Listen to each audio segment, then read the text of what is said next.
دوستان محترم، ایک ہے کسی بات کا باب الفضائل سے ہونا اور ایک ہے کسی بات کا باب العقائد سے ہونا۔ باب الفضائل سے ہونے کا مطلب یہ ہے کہ بندہ زیادہ فضیلتیں اور برکتیں حاصل کرنے کے لیے وہ عمل کرتا ہے، جیسے نماز تہجد ہے، نماز اشراق ہے، نماز چاشت ہے، نماز حاجت ہے، نماز اوابین ہے، کہ یہ ساری نفل عبادتیں ہیں،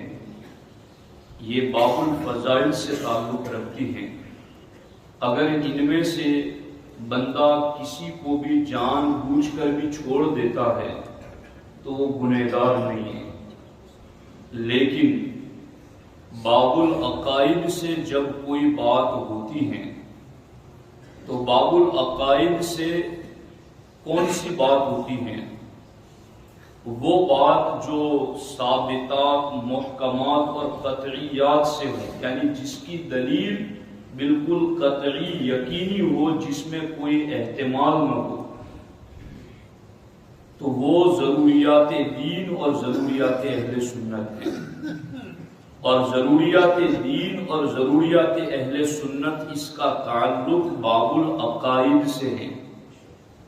اور باب العقائد سے اگر کوئی چیز ہے تو اس میں آپ کو اختیار نہیں کہ آپ کریں نہ کریں، آپ کو چھٹی مل جائے۔ جیسے باب الفضائل میں ہمیں اختیار ہے کہ تہجد کی نماز، اشراق، چاشت، اوابین اگر نہیں بھی پڑھتے جان بوجھ کر بھی تو گناہگار نہیں ہیں، لیکن باب العقائد میں جو بات ضروریات دین سے ہوں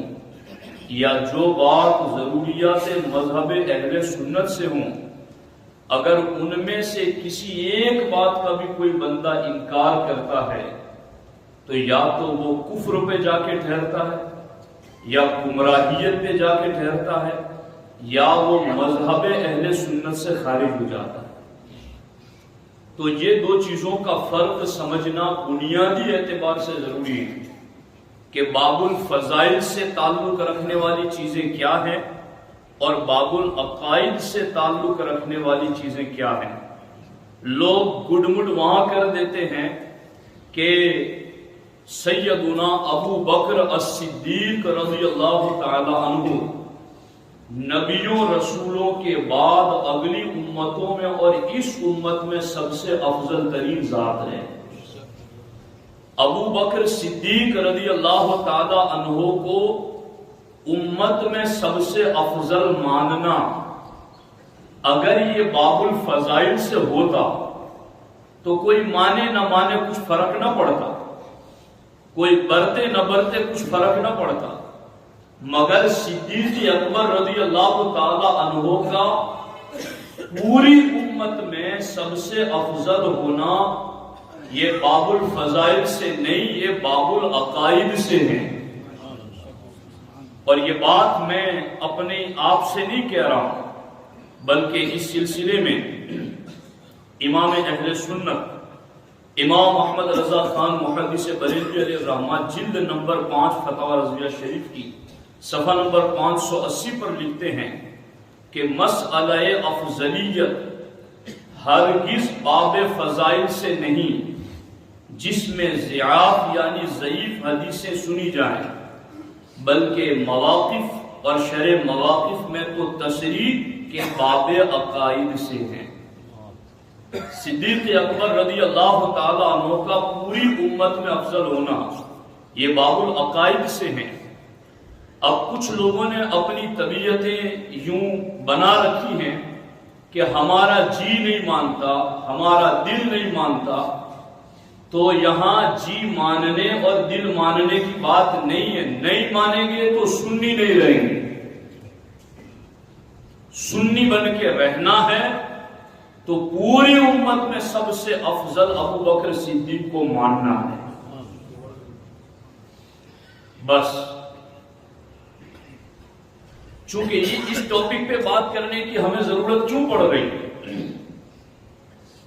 رفض و تفضیل اتنی تیزی سے اہل سنت کی طرف مائل ہو چکا ہے اس دور میں کہ لوگوں کو ایسا لگتا ہے کہ یہ بات باب الفضائل سے مانے نہ مانے، کوئی کسی عالم کو افضل مانتا ہے، کوئی کسی کو افضل مانتا ہے، تو جس طرح کوئی کسی کو افضل مانے تو کوئی فرق نہیں پڑتا، تو یہاں بھی ایسا ہی ہوگا۔ یہاں ایسا نہیں ہے۔ میں اس پر ایک دوسرا حوالہ فتاوی افریقہ سے امام اہل سنت کا پیش کرنا چاہتا ہوں۔ اس سے پہلے یہ بات سن لو، اگر چاروں خلفائے راشدین میں سے چاروں کو کوئی نہیں مانتا تو وہ بھی سنی نہیں، اور چاروں میں سے کسی ایک کو بھی نہیں مانتا تو بھی سنی نہیں، اور چاروں کو جس ترتیب سے خلافت ہے اس ترتیب سے فضیلت نہیں مانتا تو بھی سنی نہیں۔ سنی وہی ہے جو چاروں کو مانے، سنی وہی ہے جو چاروں کو اسی ترتیب سے فضیلت والا مانے جس ترتیب سے ان کی خلافت ہے۔ فتاوی افریقہ صفحہ نمبر 138، امام اہل سنت فرماتے ہیں کہ سوال میں چاروں خلفاء، چاروں صحابہ کا مرتبہ برابر کہا، یہ خلاف عقیدہ اہل سنت ہے۔ اہل سنت کے نزدیک صدیق اکبر کا مرتبہ سب سے زائد ہے، پھر فاروق اعظم، پھر مذہب منصور میں عثمان غنی، پھر مرتضی علی رضی اللہ تعالی عنہ اجمعین۔ جو چاروں کو مقام اور مرتبہ میں برابر جانے وہ بھی سنی نہیں۔ یہ اعلیٰ حضرت کی بات۔ اچھا، یہاں بھی کچھ لوگ وسوسوں کا شکار ہو جاتے ہیں کہ چونکہ یہ اعلیٰ حضرت کی لکھی ہوئی ہے تو ان کی لکھی ہوئی ہے، تو یاد رکھنا اس چیز کو، اعلیٰ حضرت کی لکھی ہوئی اپنے گھر کی نہیں، یہ 1400 سالہ وراثت ہے اہل سنت و جماعت کی۔ اور مجھے سرکار اعلیٰ حضرت علی حسین اشرفی میاں علی رحمہ کا وہ جملہ یاد آ رہا ہے جو آپ نے لکھا کہ جو میرا مسلک جاننا چاہے وہ بریلی کے امام احمد رضا کی کتابوں کو پڑھے۔ یہ وہ امام احمد رضا ہے جنہیں اعلیٰ حضرت کا خطاب وارث پاک نے دیا۔ یہ وہ امام احمد رضا ہیں جنہیں محدث اعظم نے مجدد اعظم کہا۔ یہ وہ امام احمد رضا ہیں جنہیں آل رسول مارے روی نے کہا کہ خدا پوچھے گا کہ کیا لایا ہے تو میں احمد رضا کو پیش کر دوں گا۔ اس لیے اعلیٰ حضرت کی بات تنہا اپنی نہیں، 1400 سال کی حمایت ان کی پشت پر ہے، وہ دلائل ہے کتابوں کے اندر موجود۔ تو یہ بات جو ہے نا افضلیت والا مسئلہ،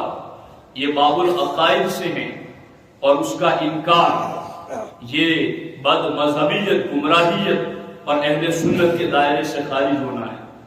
اب میں یہاں آپ کی توجہ چاہتا ہوں اس چیز پر، بہت خاص بات ہے کہ جب یہ چیز باب العقائد سے ہے تو باب العقائد کی بھی کئی کیٹیگریز ہیں، کئی درجے ہیں عقائد میں بھی۔ تو افضلیت سیدنا صدیق اکبر کس درجے کی عقائد میں آتا ہے؟